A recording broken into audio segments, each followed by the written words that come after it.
Assalamualaikum warahmatullahi wabarakatuh. Selamat datang di channel yang bertutur tentang kisah perjalanan hidup seorang tokoh, seorang manusia istimewa yang dihadiahkan Sang Maha Pencipta untuk Indonesia dan Nusantara. Pernahkah kalian mendengar kisah perseteruan keras dua paham tasawuf, yaitu antara paham wujudiyah atau wahdatul wujud dengan tokoh sentralnya Syekh Hamzah Al-Fansuri dan paham qadariyah atau wujud yang hakiki dengan tokoh sentralnya Syekh Nuruddin Ar-Raniri? Betul sekali, perseteruan dua paham tasawuf itu terjadi di dunia Islam Melayu pada umumnya dan kerajaan Aceh pada khususnya. Tepatnya, terjadi kira-kira abad 17 Masehi. Lantas, seberapa hebatkah perseteruan itu? Mungkin gambaran ini bisa membantu kalian sedikit membayangkan seberapa tajamnya perseteruan itu. Syekh Nuruddin Ar-Raniri yang menganut paham wujud yang hakiki sangat anti dengan ajaran paham wahdatul wujud.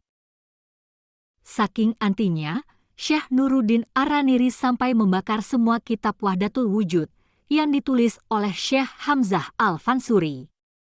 Dan para penganut wahdatul wujud dianggapnya sesat, bahkan dianggap telah murtad atau keluar dari agama Islam. Serem kan? Tahu jugakah kalian siapa pembawa dan penyebar tarekat Syatariyah pertama kali di Indonesia? Tarekat adalah cara dan jalan yang ditempuh seseorang dalam usahanya mendekatkan diri kepada Allah Subhanahu wa Ta'ala. Tarekat Syatariyah adalah aliran tarekat yang pertama kali muncul di India pada abad ke-15. Tarekat Syatariyah dipersonifikasikan kepada tokoh ulama yang mempopulerkan dan berjasa mengembangkannya, yaitu Abdullah As-Syatar. Mari kita berkenalan dengan seorang tokoh ulama yang berhasil meredam perseteruan di Aceh antara paham wahdatul wujud dan paham wujud yang hakiki. Tokoh ulama yang sama sekaligus dikenal sebagai pembawa dan penyebar tarekat Syatariyah pertama kali ke Indonesia dan dunia Islam Melayu. Tokoh yang dimaksud adalah Syekh Abdur Rauf bin Ali Al-Fansuri Asingkili, atau dalam bahasa Aceh disebut Tengku Syekh Kuala atau ulama yang ada di Kuala. Syekh Abdur Rauf lahir di Desa Suro tahun 1620.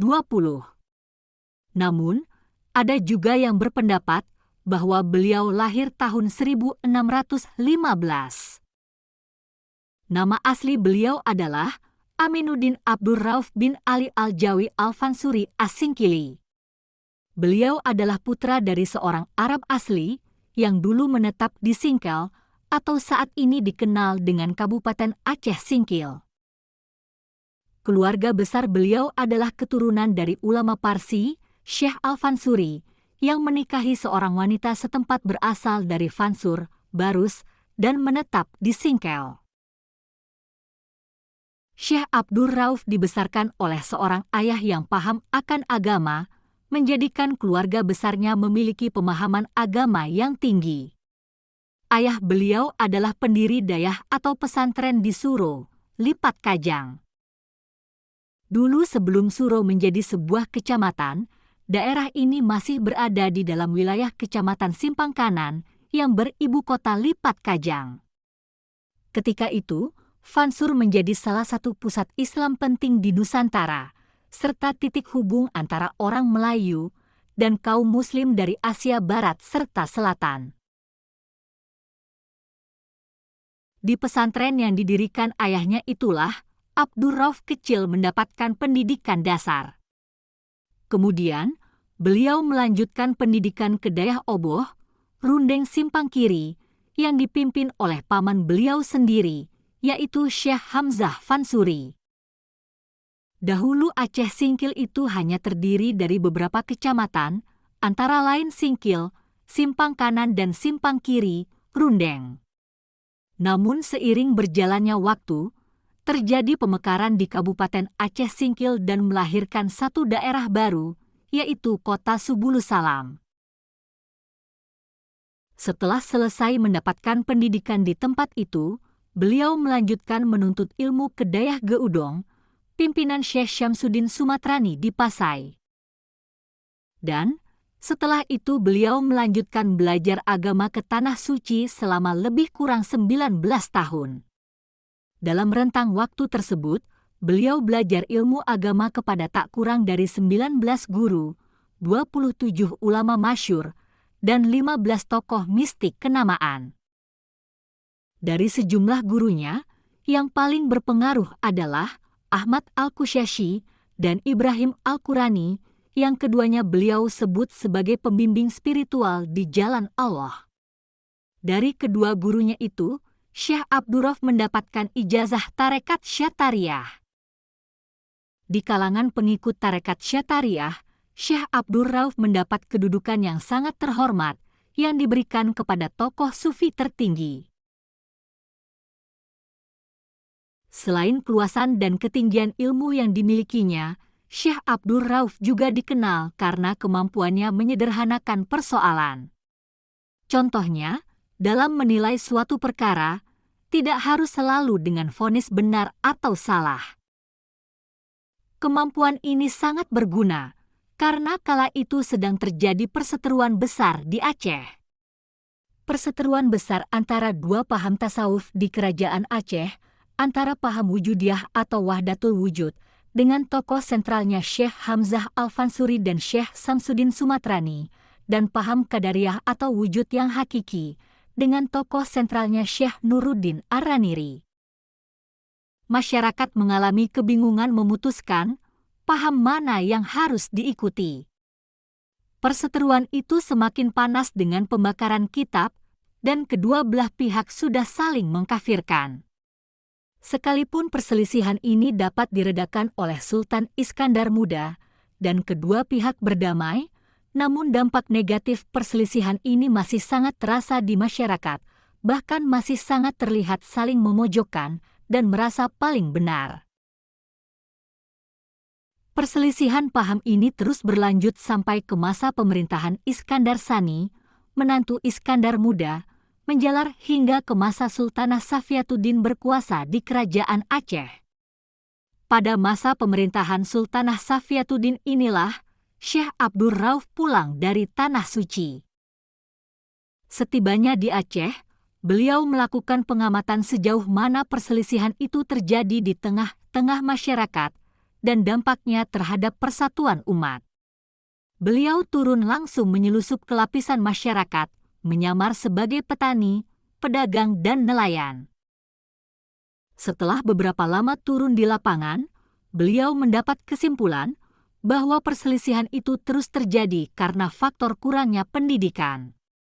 Jalan satu-satunya mengatasi hal itu perlu diadakan ditingkatkan pengajaran agama yang utuh dan mendalam, salah satunya dengan cara beliau mendirikan sekolah agama di Kuala Sungai, Aceh.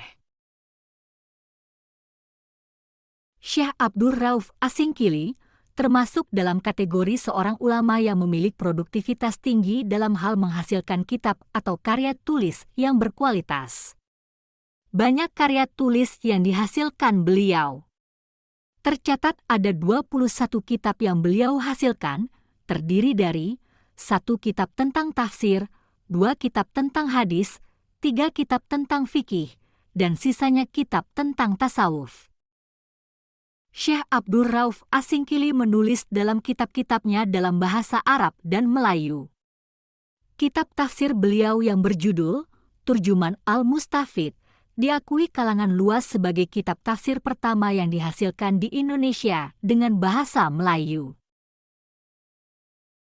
Sejak Syekh Abdurrauf Asingkili kembali ke Aceh, sekitar tahun 1662 Masehi, beliau giat mengajarkan serta mengembangkan tarekat Syatariah yang diperolehnya. Banyak murid berdatangan untuk berguru kepadanya, baik yang berasal dari sekitar Aceh maupun dari wilayah Nusantara lainnya.